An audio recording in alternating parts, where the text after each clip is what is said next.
अस्सलाम वालेकुम क्लास। आज हम लोग बायो का चैप्टर नंबर 11 स्टार्ट करेंगे, बायो एनर्जेटिक्स, और उसमें से इसका टॉपिक है सेलुलर रेस्पिरेशन। तो सेलुलर रेस्पिरेशन को स्टार्ट करते हैं। इसकी डेफिनेशन क्या है कि सिंपल ऐसी रेस्पिरेशन जो कि एक सेल के इनसाइड होती है, या आप लोग कह सकते हैं कि सेलुलर रेस्पिरेशन एक ऐसा प्रोसेस है जिसमें सेल जो है वो एनर्जी की फॉर्मेशन करता है कि मॉलिक्यूल्स के अंदर जो कार्बन चेन है मॉलिक्यूल्स की, उसको ब्रेक करके उससे एनर्जी की फॉर्मेशन करता है। तो cellular respiration is a process in which energy is made available to cell, जिसमें एनर्जी बनाई जाती है जो कि सेल को अवेलेबल होती है by breakdown of carbon chain in a molecule, के जो मॉलिक्यूल के अंदर कार्बन चेन है इसको ब्रेक करके। तो हम लोग कहते हैं कि ये जो सेलुलर रेस्पिरेशन का प्रोसेस है इसको आगे फर्दर 4 स्टेजेस के अंदर डिवाइड किया हुआ है कि 4 स्टेजेस के अंदर ये कंप्लीट होता है। कौन कौन सी स्टेजेस हैं इसके अंदर? इसमें नंबर 1 पर आ जाती है ग्लाइकोलाइसिस, सेकंड नंबर पर आ जाती है oxidation of pyruvic acid, then Krebs cycle और citric acid cycle, fourth number पर आ जाता है रेस्पिरेटरी चेन।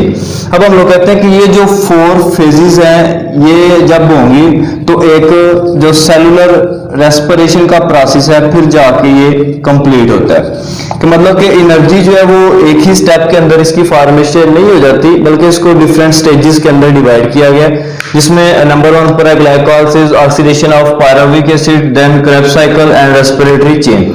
आज जो हम लोग डिस्कस करेंगे वो इसमें से नंबर 1 स्टेज है इसकी ग्लाइकोलाइसिस, जो कि एक इंपॉर्टेंट जो है वो आप लोग कह सकते हैं कि लॉन्ग क्वेश्चन है इस चैप्टर का। तो इसको हम लोग स्टार्ट करते हैं कि ग्लाइकोलाइसिस क्या है।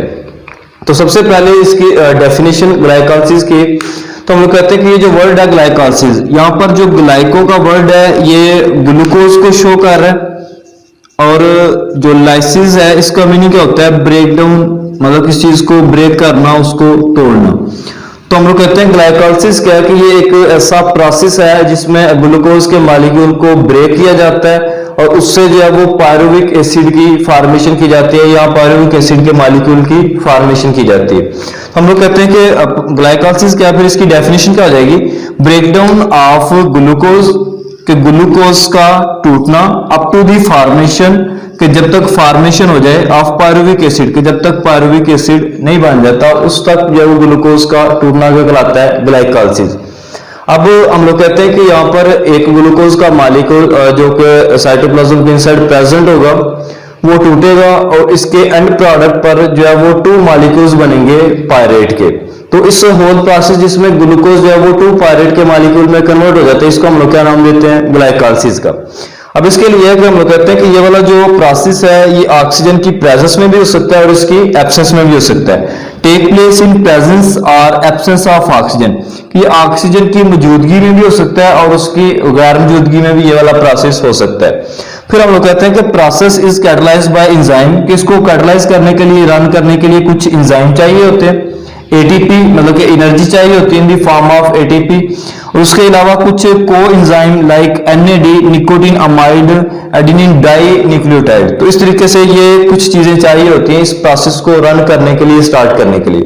और ये वाला प्रोसेस होता किस जगह पर है? इसके हम लोग कहते हैं कि ये जो है वो साइटोसोल के अंदर ये प्रोसेस होता है। तो नेक्स्ट हम लोग कहते हैं कि ये जो ग्लाइकोलाइसिस का प्रोसेस है जिसके अंदर हम लोग कहते हैं ग्लूकोज का मॉलिक्यूल टूटता है और 2 मॉलिक्यूल जो है वो पायरेट इनकी फॉर्मेशन होती है। इसको फर्दर जो है वो 2 फेजेस के अंदर डिवाइड किया हुआ है, जिसमें से नंबर 1 पर आ जाती है प्रिपरेटरी फेज, सेकंड नंबर पर आ जाती है इसमें ऑक्सीडेटिव फेज। तो आगे हम लोग इन दोनों फेजेस को जो है वो डिस्कस करते हैं। तो जिसमें नंबर 1 पर है प्रिपरेटरी फेज।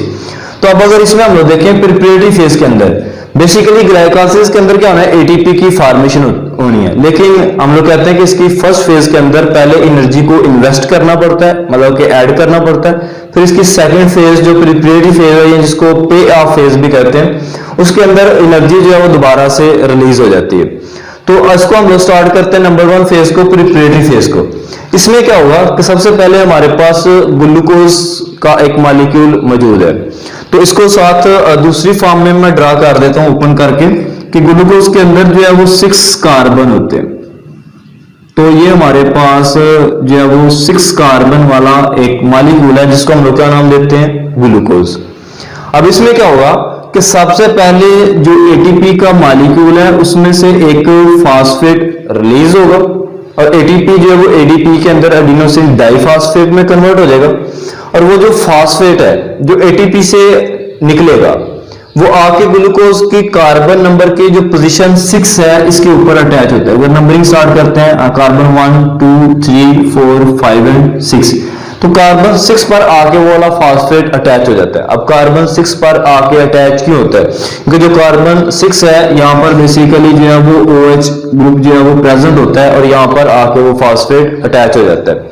तो इसमें सबसे पहले स्टेप में क्या हुआ कि ये 6 कार्बन वाला मॉलिक्यूल है ग्लूकोज, इसमें क्या हुआ कि एटीपी का मॉलिक्यूल अपने अंदर से एक फास्फेट को रिलीज करेगा और ये कन्वर्ट हो जाएगा एडीपी के अंदर एडिनोसिन डाइफॉस्फेट के अंदर, और इसके रिजल्ट पर जो मॉलिक्यूल बनेगा उसमें क्या हुआ कि 6 कार्बन होंगे, लेकिन कार्बन नंबर 6 पर आकर जो है वो क्या हो जाता है फास्फेट अटैच हो जाता है। अब ये 6 कार्बन है तो इसमें से ये वाली जो कार्बन 6 है इसके साथ आके फास्फेट अटैच हो जाएगा।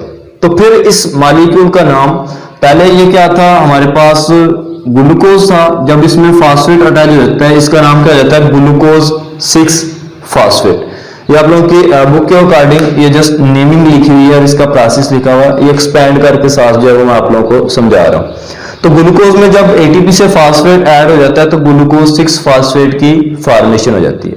फिर इसके बाद अगले स्टेप में क्या होता है कि इस ग्लूकोज 6 फास्फेट के अंदर मजीद एक और फास्फेट ने ऐड होना होता है, मतलब कि एटीपी ने एक और फास्फेट को रिलीज करके एडीपी में कन्वर्ट होना है और वो फास्फेट इस ग्लूकोज 6 फास्फेट में अटैच होगा। तो हम लोग कहते हैं कि ग्लूकोज 6 फास्फेट में जो मजीद फास्फेट है वो हम लोग ऐड नहीं कर सकते क्योंकि उसके पास कैपेसिटी नहीं होती कि वो मजीद फास्फेट को ऐड कर सके, क्योंकि उसके लिए क्या चीज रिक्वायर है OH। तो इसके पास मजीद जो ग्लूकोज 6 फास्फेट है इसके पास OH नहीं है। तो फिर क्या होता है कि इसको एंजाइम की मदद से, किसकी मदद से? एंजाइम। तो इसको एंजाइम की मदद से, जिसका नाम क्या होता है आइसोमेरेज, आइसोमेरेज एंजाइम की मदद से इसको अपने ही आइसोमर में कन्वर्ट कर दिया जाता है। तो इसका ग्लूकोज 6 फास्फेट का आइसोमर क्या होगा? Fructose 6 phosphate. तो इससे हम लोग कहते हैं कि आइसोमेरेज की मदद से इसको आइसोमर में कन्वर्ट कर दिया गया, जिसका नाम क्या है? Fructose 6 phosphate. तो आइसोमर क्या होता है कि जिसका हम लोग कहते हैं कि केमिकल फार्मूला सेम होता है, जो स्ट्रक्चर फार्मूला उसका थोड़ा सा डिफरेंट होता है। तो इसमें अगर देखते हैं हम लोग तो ये आगे जो है वो इससे 6 कार्बन वाला मॉलिक्यूल जिसकी पोजीशन 6 पर अटैच था फास्फेट, जब वो आइसोमेरेज एंजाइम की मदद से अपने आइसोमर में कन्वर्ट हो जाएगा तो इसका नाम क्या हो जाएगा? Fructose 6 phosphate. तो ये जो है वो फ्रुक्टोज 6 फास्फेट की फॉर्मेशन हो जाती है। तो जब फ्रुक्टोज 6 फास्फेट बन जाता है फिर हम लोग कहते हैं कि मजीद यहाँ पर एक और OH ग्रुप आ जाता है जो कि इसकी कार्बन नंबर 1 के पास होगा। तो मजीद फास्फेट इसके अंदर अटैच हो सकता है या ऐड हो सकता है। फिर अगले स्टेप में क्या होगा कि फिर दोबारा से एक और एटीपी का मॉलिक्यूल एक फास्फेट को रिलीज करेगा और खुद एडीपी के अंदर एडिनोसिन डाइफॉस्फेट के अंदर कन्वर्ट हो जाएगा, और वो जो इस केस में फास्फेट रिलीज होगा वो फ्रुक्टोज 6 फास्फेट की पोजीशन नंबर 1 पर ऐड होगा। तो इसके रिजल्ट पर अगर देखें तो पोजीशन नंबर 1 कौन सी थी इसकी? ये वाली। तो इसके रिजल्ट पर आगे जो मॉलिक्यूल बनेगा वो होगा तो 6 कार्बन ही, ये हमारे पास 6 कार्बन वाला मॉलिक्यूल है, इसकी पोजीशन 6 पर ऑलरेडी फास्फेट अटैच था। अब जो है वो अगला फास्फेट इसकी पोजीशन नंबर 1 पर आकर अटैच हो जाएगा। तो इस केस में इस मॉलिक्यूल का नाम क्या होगा? फ्रुक्टोज 1,6 बिसफास्फेट, या आप लोग बाइफास्फेट भी कह सकते हैं। तो ये जो फ्रुक्टोज 1,6 बाइफास्फेट इसके अंदर बन गया, ये हम लोग कहते हैं कि ब्रेक हो जाता है, टूट जाता है सेंटर से। तो इस केस में अगर देखें जब ये मॉलिक्यूल ब्रेक होगा तो इस तरीके से 2 मॉलिक्यूल्स की फॉर्मेशन हो जाएगी। एक हमारे पास मॉलिक्यूल ये वाला आ जाएगा और सेकंड मॉलिक्यूल हमारे पास ये वाला बन जाएगा। तो इसमें से एक का नाम होता है DAP और दूसरे का नाम होता है G3P। DAP किसका एब्रिविएशन है? Di hydroxy acetone phosphate. G3P किसका फास्फेट है? ग्लिसर एल्डिहाइड 3 फास्फेट, कि ग्लिसर एल्डिहाइड का मॉलिक्यूल है जिसकी पोजीशन 3 पर फास्फेट है। तो इसको हम लोग कहते हैं, ये कौन सा है? DAP डाइहाइड्रोक्सी एसीटोन फास्फेट, और ये वाला जो मॉलिक्यूल है ये हमारे पास G3P है, ग्लिसर एल्डिहाइड 3 फास्फेट। तो अब इस तरीके से ये जो दो मॉलिक्यूल्स बन गए हैं DAP और G3P, हम लोग कहते हैं कि ये वाले मॉलिक्यूल्स क्या होते हैं? इंटर कन्वर्ट हो सकते हैं, कि एक दूसरे में कन्वर्ट हो सकते हैं, कि ये वाला जो DAP है ये G3P में भी कन्वर्ट हो सकता है, G3P जो है वो DAP में भी कन्वर्ट हो सकता है। लेकिन मोस्ट केसेस के अंदर क्या होता है कि DAP जो है वो कन्वर्ट हो जाता है G3P के अंदर। तो जब ये DAP इसके अंदर कन्वर्ट हो जाएगा तो इसके रिजल्ट पर क्या होगा? हमारे पास 2 मॉलिक्यूल प्रोड्यूस हो जाएंगे G3P के, तो ग्लिसर एल्डिहाइड 3 फास्फेट के फिर हमारे पास जो है वो 2 मॉलिक्यूल्स की फॉर्मेशन हो जाती है। तो इधर तक देखें अगर हम लोग, तो ये ग्लाइकोलाइसिस की जो फर्स्ट फेज है, प्रिपरेटरी फेज, इधर तक कंप्लीट हो जाती है। तो अब इस प्रिपरेटरी फेज के अंदर देखें, एक ATP का मॉलिक्यूल हम लोगों ने यहां पर जो है वो ऐड किया था, इसके अंदर सेकंड मॉलिक्यूल यहां पर ऐड किया था। तो हम लोग कहते हैं कि इस केस में जो यूज्ड एनर्जी है या ATP है वो कितनी है? कि 2 ATP के मॉलिक्यूल इसके अंदर यूज होते हैं। इसके बाद आ जाती है ग्लाइकोलाइसिस की सेकंड फेज, जिसको हम लोग ऑक्सीडेटिव फेज या पे ऑफ फेज भी कहते हैं, कि जिसमें हमें प्रॉफिट होगा, फायदा होगा, कि एनर्जी की फॉर्मेशन होगी। अब अगर देखें तो इन ये जो 2 मॉलिक्यूल G3P के बने हैं, इनको आप सेपरेट भी लिख सकते हैं, मतलब एक साइड पर एक मॉलिक्यूल, दूसरी साइड पर दूसरा मॉलिक्यूल। तो इधर मैंने जो वो उनको सेपरेट नहीं लिखा, एक ही फॉर्म में लिखा हुआ है, SALT2 मेंशन कर दिया हुआ है। तो आप लोग बेशक यही वाला प्रोसेस जो है वो दोनों साइड्स पर करवा सकते हैं। तो इसमें एक साइड पर किस तरह का रिएक्शन होगा वो मैं आप लोगों को करवा देता हूं, दूसरा आप लोग खुद ही जो है इसको कर सकते हैं। अब ये जो G3P के मॉलिक्यूल बने हुए हैं, 2 मॉलिक्यूल्स की फॉर्मेशन हो चुकी है। तो जब ऑक्सीडेटिव फेज या पे ऑफ फेज के अंदर ये एंटर होगा, मैं इसको एक्सपैंड फॉर्म में लिख लेता हूं कि ये हमारे पास G3P का मॉलिक्यूल मौजूद है। अब इसके अंदर क्या होगा जब वो ऑक्सीडेटिव फेज में एंटर होगा? इसके अंदर हम लोग कहते हैं कि ऑक्सीडेशन और रिडक्शन दोनों प्रोसेसेस होंगे। ऑक्सीडेशन और रिडक्शन क्या है? ऑक्सीडेशन और रिडक्शन हम लोग कहते हैं एडिशन और रिमूवल ऑफ हाइड्रोजन और इलेक्ट्रॉन। इसके अंदर जो है वो हम लोग कहते हैं कि एक तरफ से जो है वो फास्फेट भी इसके अंदर ऐड होगा, दूसरी तरफ से जो NAD है कि कोएंजाइम था निकोटीन अमाइड एडेनिन डाइन्यूक्लियोटाइड, वो यहां से जो है वो साथ हाइड्रोजन आयन को लेगा और ये कन्वर्ट हो जाएगा NADH प्लस हाइड्रोजन आयन के अंदर।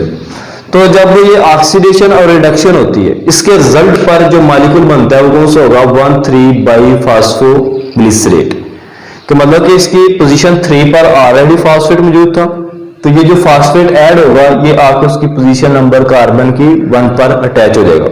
तो ये हमारे पास 3 कार्बन जो है वो उसी तरीके से आ जाते हैं।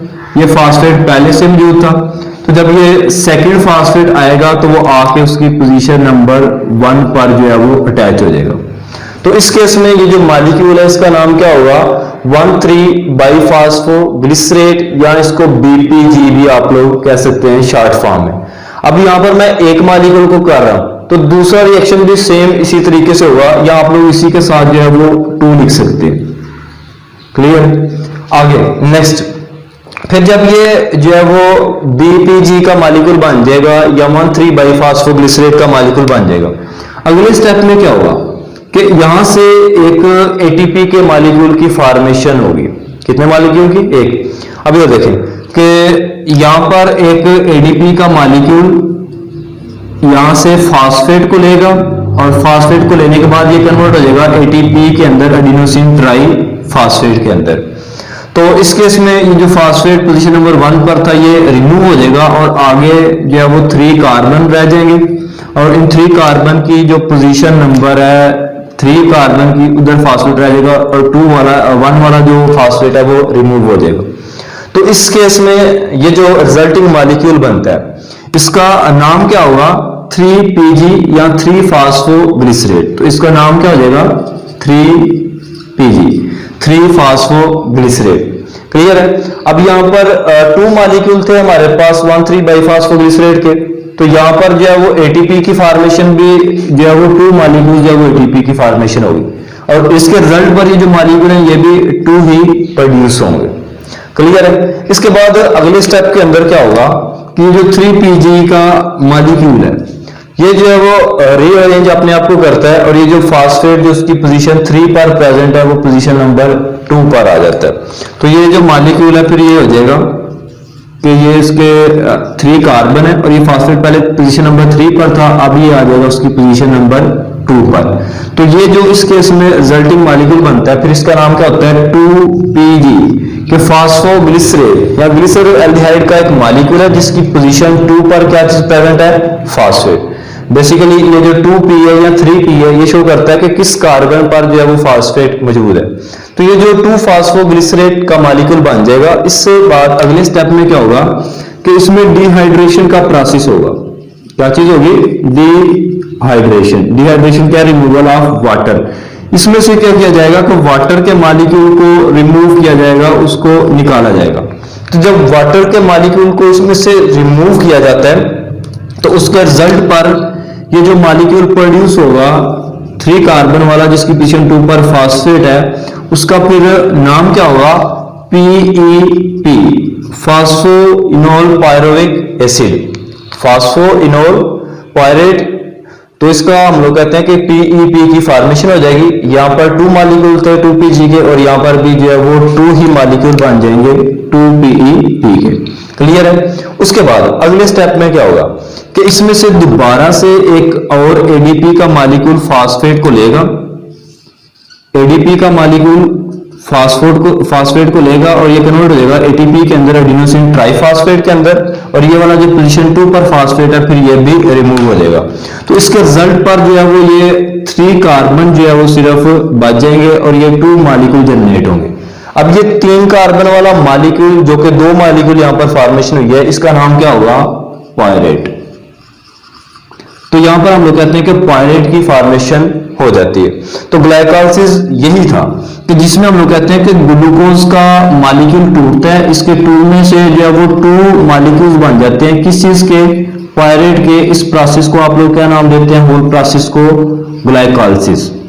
तो अब इसमें अगर देखें तो यहां पर हम लोग 2 मॉलिक्यूल्स को सिंगल फॉर्म में ही लिख रहे हैं। तो 2 मॉलिक्यूल्स जो है वो ATP के इस जगह पर उनकी फॉर्मेशन हो रही है। सेकंड नंबर पर जो है वो 2 मॉलिक्यूल्स जो है वो ATP के उनकी फॉर्मेशन यहां पर हो रही है। तो ओवरऑल इस फेज के अंदर हम लोग कहते हैं कि 4 मॉलिक्यूल जो है वो ATP के बन गए कि हमें एज ए प्रॉफिट के तौर पर मिल रहे। यूज हमने कितने किए थे, 2 ATP। तो अगर 2 ATP को माइनस करते हैं तो ओवरऑल इसके अंदर हम लोग कहते हैं कि जो नेट गेन आ जाएगा, कि नेट प्रॉफिट आ जाएगा इसके अंदर, वो 2 ATP के मॉलिक्यूल्स का होता है। तो 2 ATP जो है वो इसके अंदर एज ए प्रॉफिट के तौर पर प्रोड्यूस होते हैं। तो यही था ग्लाइकोलाइसिस। एक दफा सारी मैं फेजेस को जो है वो रिपीट कर देता हूँ, आप लोग देख सकते हैं कि हम लोग कहते हैं ग्लाइकोलाइसिस क्या है कि जिसमें ग्लूकोज का मॉलिक्यूल टूटता है और 2 मॉलिक्यूल जो है वो पायरेट के अंदर कन्वर्ट हो जाता है। अब इसको 2 फेजेस के अंदर डिवाइड किया है, प्रिपरेटिव फेज और ऑक्सीडेटिव फेज। इसकी नंबर 1 फेज को स्टार्ट करते हैं, प्रिपरेटिव फेज, जिसमें नंबर 1 पर ग्लूकोज का मॉलिक्यूल है, इसमें ATP से फास्फेट अटैच ऐड होता है और ये ग्लूकोज 6 फास्फेट में कन्वर्ट हो जाता है। ग्लूकोज 6 फास्फेट अपने ही आइसोमर में कन्वर्ट हो जाता है जिसको हम लोग क्या नाम देते हैं, फ्रुक्टोज 6 फास्फेट। फ्रुक्टोज 6 फास्फेट में एक और ATP का मॉलिक्यूल अटैच होता है, ऐड होता है, तो वो फ्रुक्टोज 1,6 बाइफॉस्फेट के अंदर कन्वर्ट हो जाता है। ये मॉलिक्यूल ब्रेक करता है, 2 मॉलिक्यूल बन जाते हैं, DAP और G3P। DAP मतलब dihydroxy acetone phosphate, G3P glyceraldehyde 3 phosphate के ग्लिसरॉल्डिहाइड का मॉलिक्यूल है जिसकी पोजीशन 3 पर फास्फेट है। हम लोग कहते हैं ये दोनों मॉलिक्यूल एक दूसरे में इंटर कन्वर्ट हो सकते हैं, मतलब कि DAP G3P में भी ऐड हो सकता है और G3P जो है वो DAP में भी ऐड हो सकता है। लेकिन मोस्ट केसेस के अंदर क्या होता है कि DAP ही जो है वो G3P के अंदर कन्वर्ट होता है। तो इसके रिजल्ट पर जो है वो 2 मॉलिक्यूल G3P के प्रोड्यूस हो जाते हैं। अब इसमें अगर देखें तो 2 मॉलिक्यूल जो है वो ATP के हम लोगों ने यूज किए हैं। अगली फेज स्टार्ट हो जाती है, फिर ऑक्सीडेटिव फेज। तो इधर मैंने जस्ट एक को लिखा हुआ, आप लोग इसको एक्सपेंड करके जो है वो 2 की फॉर्मेशन में लिख सकते हैं इस तरीके से कि एक तरफ ये वाला G3P का मॉलिक्यूल और दूसरी तरफ ये वाला G3P का मॉलिक्यूल। तो दोनों तरफ जो है वो सेम ही प्रोसेस होगा, या एक के साथ ही आप लोग दो लिख दें जैसे ये मैंने लिखा हुआ है, तो वो भी सेम ही चीज है। इसमें सबसे पहले ये जो G3P का मॉलिक्यूल है, इसमें एक फास्फेट ऐड होगा, साथ NAD यहाँ से हाइड्रोजन आयंस को लेगा और इसके रिजल्टिंग पर जो मॉलिक्यूल प्रोड्यूस होता है उसका नाम क्या होगा, 1,3 बाईफास्फोग्लिसरेट या BPG। तो फिर अगले स्टेप में क्या होगा कि इसमें से ADP का मॉलिक्यूल फास्फेट को लेगा, ATP की फॉर्मेशन हो जाएगी और रिजल्टिंग कंपाउंड क्या बनेगा, 3-फास्फोग्लिसरेट। 3-फास्फोग्लिसरेट के ये जो 2 मॉलिक्यूल प्रोड्यूस होते हैं, अगले स्टेप में क्या होगा कि फास्फेट अपने आप को रीअरेंज करके पोजीशन नंबर 2 पर ले आता है कार्बन के और इसका नाम क्या हो जाता है 2PG, 2-फास्फोग्लिसरेट। फिर अगले स्टेप में इसमें डिहाइड्रेशन होगी। डिहाइड्रेशन क्या, रिमूवल ऑफ वाटर। वाटर जब रिमूव होगा तो इसके रिजल्टिंग पर जो मॉलिक्यूल बनता है उसका नाम क्या होता है, PEP या फास्फोइनोल पायरेट। फास्फोइनोल पायरेट के अंदर से दोबारा से एक ADP जो है वो फास्फेट को लेगा और ATP के अंदर कन्वर्ट हो जाएगा और इसके रिजल्टिंग पर जो मॉलिक्यूल प्रोड्यूस होगा वो 3 कार्बन वाला मॉलिक्यूल होगा जिसको हम लोग का नाम देते हैं पायरेट। तो ये पायरेट का मॉलिक्यूल प्रोड्यूस हो जाएगा। यहाँ पर 2 मॉलिक्यूल लिए थे और यहाँ पर जो है वो 2 मॉलिक्यूल ही फिर पायरेट के बन जाएंगे। 2 ATP के मॉलिक्यूल यहाँ पर सिंथेसाइज होते हैं और 2 मॉलिक्यूल यहाँ पर सिंथेसाइज होते हैं। ओवरऑल हम कहते हैं कि 4 ATP जो है वो प्रीपरेटरी या ऑक्सीडेटिव फेज के अंदर ये प्रोड्यूस होते हैं। तो 2 हम लोग कहते हैं इसमें इन्वेस्ट किए होते हैं और 4 में से जब 2 माइनस करते हैं तो 2 ATP आ जाते हैं। ये MCQ में पूछा जाता है कि ग्लाइकोलाइसिस में जो वो नेट गेन कितना होता है एनर्जी का, तो हम लोग कहते हैं 2 ATP जो है उसका नेट गेन होता है। तो यही था ग्लाइकोलाइसिस के जिसमें ग्लूकोज का मॉलिक्यूल ब्रेक करता है और 2 मॉलिक्यूल जो है वो पायरेट के बन जाते हैं। होप सो आप लोगों को क्लियर हो गया होगा। अगर कोई क्वेश्चन हो तो आप लोग कमेंट सेक्शन में पूछ सकते हैं। अल्लाह हाफिज।